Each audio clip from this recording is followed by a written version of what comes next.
અમદાવાદમાં Gujarat cancer research ઇન્સ્ટિટ્યૂટમાં છેલ્લા 20 વર્ષથી કન્સલ્ટન્ટ પ્લાસ્ટિક સર્જન તરીકે ફરજ બજાવતા ડોક્ટર હેમંત સરૈયાએ આજે 176મી વાર રક્તદાન કર્યું હતું।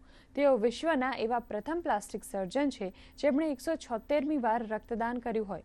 ડોક્ટર હેમંત સરૈયાએ જણાવ્યું હતું કે તેમનો પરિવાર વર્ષોથી રક્તદાનની પ્રવૃત્તિ સાથે સંકળાયેલો છે। તેમણે ઉમેર્યું હતું કે રક્તદાન કરવાના કારણે તેમનું સ્વાસ્થ્ય સારી રીતે સચવાય છે, તેમજ જ્યારે દર્દીને લોહીની જરૂર પડે ત્યારે આ રીતે પણ ઉપયોગી થઈ શકાય છે। લગભગ 18 વર્ષની ઉંમરથી બ્લડ ડોનેશન કરવાનું ચાલુ કર્યું અને ધીરે ધીરે કરતા ગયો અને આજે આ મુકામે પહોંચ્યો છું કે જે આજે મેં 175મી વાર બ્લડ ડોનેશન કર્યું છે।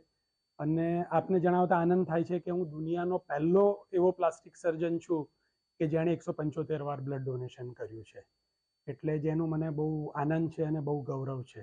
કહેવાનો અર્થ એવો છે કે બ્લડ ડોનેશનથી ક્યારેય અશક્તિ આવી નથી।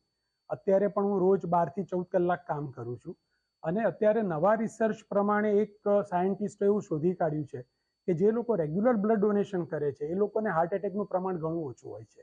અમારી સંસ્થામાં 20 વર્ષથી વધુ સમયથી કામ કરતા plastic surgeon, honorary visiting plastic surgeon doctor Hemantbhai Saraiya કે જેઓ કેન્સરના દર્દીઓની સર્જરી કર્યા પછી જે પ્લાસ્ટિક સર્જરી કરવાની આવે છે તેવી સર્જરી વિનામૂલ્યે દર્દીઓને કરી આપે છે।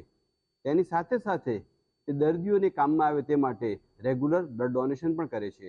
આજે ડૉક્ટર હેમંત સરૈયા 175મી વાર જીસીઆરઆઈ ખાતે જે બ્લડ ડોનેશન થયું છે તેમનું આજે 175મી વાર હતું।